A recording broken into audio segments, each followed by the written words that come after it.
আসসালামু আলাইকুম।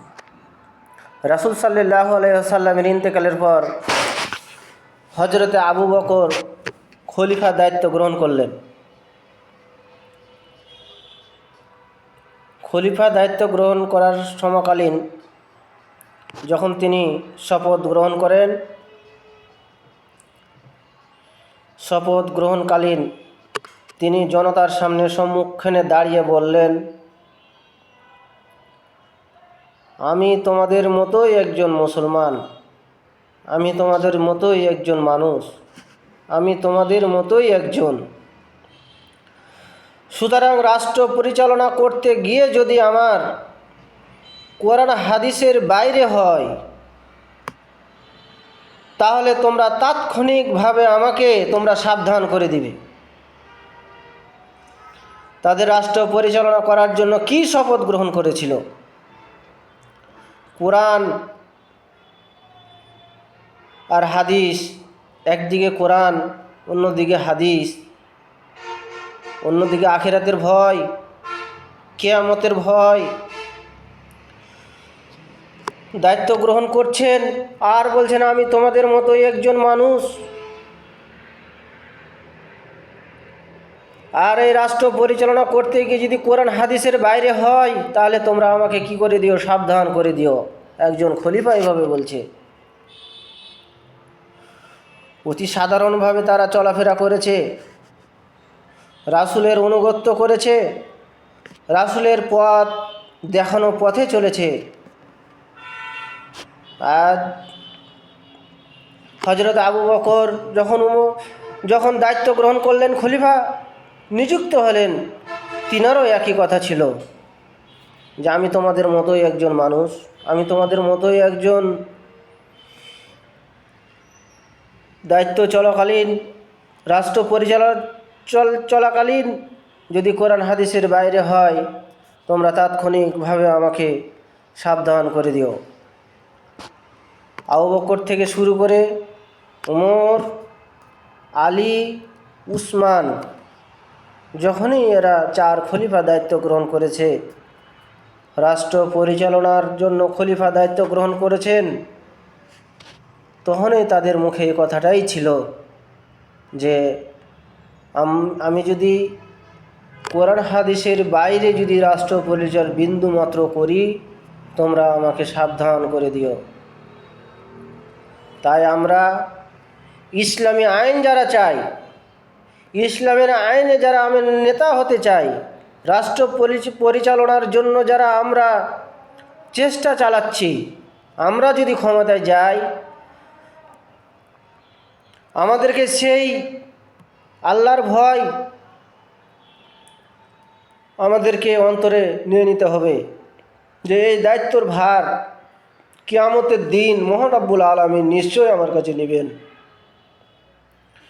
আমার যদি কোরআন হাদিসের বিন্দু মাত্র বাইরে চলে যায়, আল্লাহর কাছে আমি অপরাধী হয়ে দাঁড়াবো।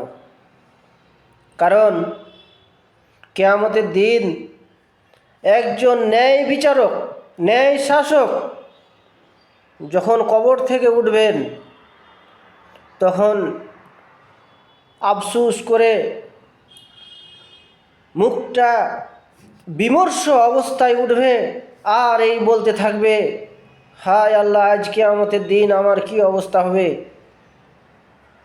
আমি পৃথিবীতে শাসক ছিলাম, বিচারক ছিলাম, মানুষ আমার কাছে বিচার নিয়ে আসতো, কোরআন হাদিস দিয়ে আমি তাদের বিচার ফয়সালা করে দিতাম। পৃথিবীতে আমি যদি একটু খেজুরের বিচারও না করতাম, হয়তো আমি আজ ভালো থাকতাম।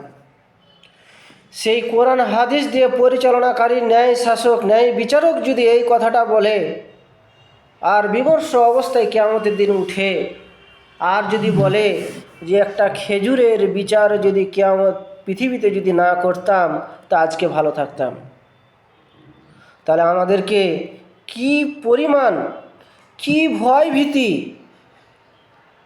কি নিয়ে, কোন ইমানে, কোন তাকওয়ায় আমাদেরকে রাষ্ট্র পরিচালনা করতে হবে, সেটা আমাদেরকে চিন্তা করতে হবে।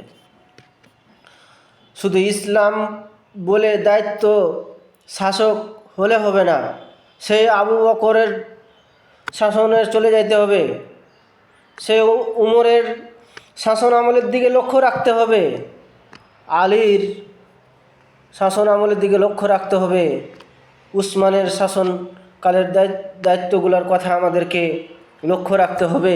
কোরআনে কি বলে, হাদিসে কি বলে, সেই কোরআন আর হাদিস নিয়েই আইন পরিচালনা বাংলাদেশে করতে হবে, পার্লামেন্টে চালু করতে হবে। শুধু মুখে বললেই হবে না, পার্লামেন্টে থাকবে কোরআন আর হাদিসের আইন।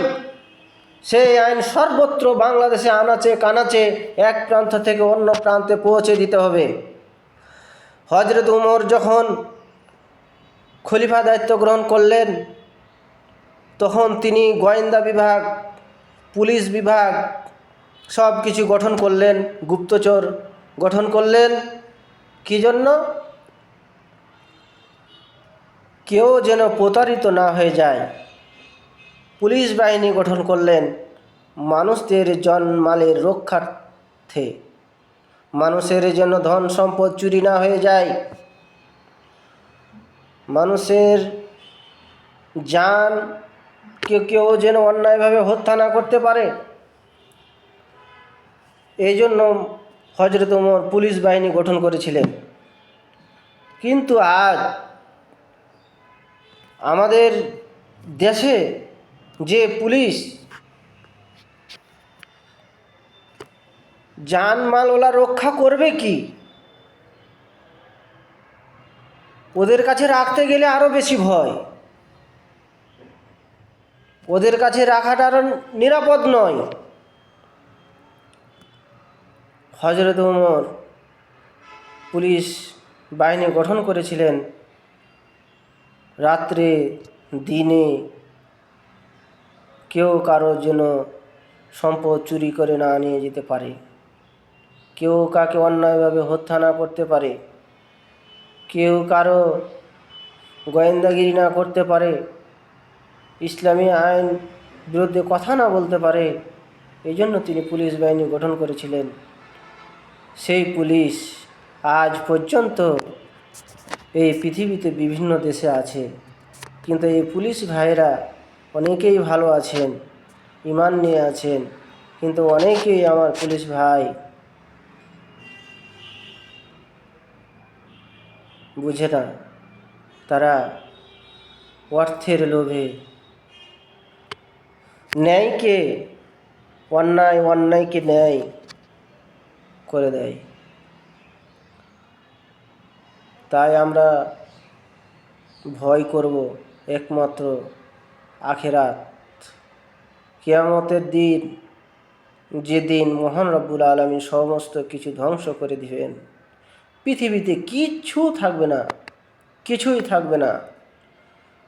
মালাকুল মউতও থাকবে না, কোনো ফেরেশতাও থাকবে না, পৃথিবীতে কোনো মানুষ থাকবে না।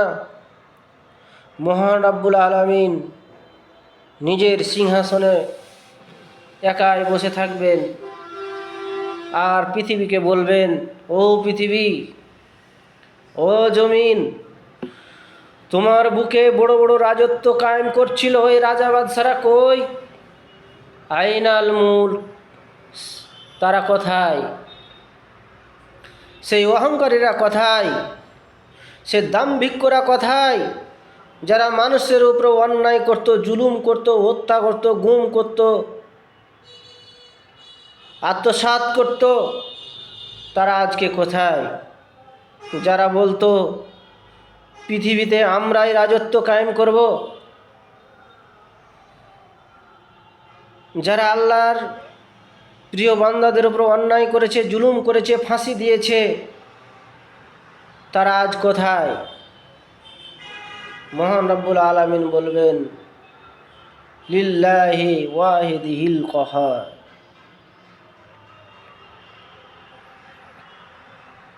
লিল্লাহিল ওয়াহিদিল কহার, একমাত্র রাজত্ব শুধু আমারই। আজকে সেদিন কোথায় যাবেন? শরীরের চামড়া যতক্ষণ টাইট আছে, শরীরে শক্তি আছে, ততক্ষণ পর্যন্ত দাম্ভিক্য, ততক্ষণ পর্যন্ত শক্তি, ততক্ষণ পর্যন্ত আল্লাহকে আমরা ভয় পাই না। কিন্তু যখন আমরা বয়স্ক হয়ে যাই, চলার ক্ষমতা থাকে না, কথা বলার ক্ষমতা থাকে না, হুঁশ থাকে না, ভালো মন্দ বোঝার জ্ঞান থাকে না, তখন আল্লাহকে বলে আমরা স্বীকার করি। আমরা সতর্ক হয়ে যাই। আমার জীবনটা যেন কোরআন হাদিসের পক্ষে হয়, সে প্রচেষ্টায় আমরা সর্বত্র চেষ্টা করে যাব। আল্লাহ যেন আমাদেরকে পৃথিবীতে তিনার কোরআনের আইন চালু করার তৌফিক দেন। সবাই বলেন আমিন, আমিন, সুম্মা আমিন।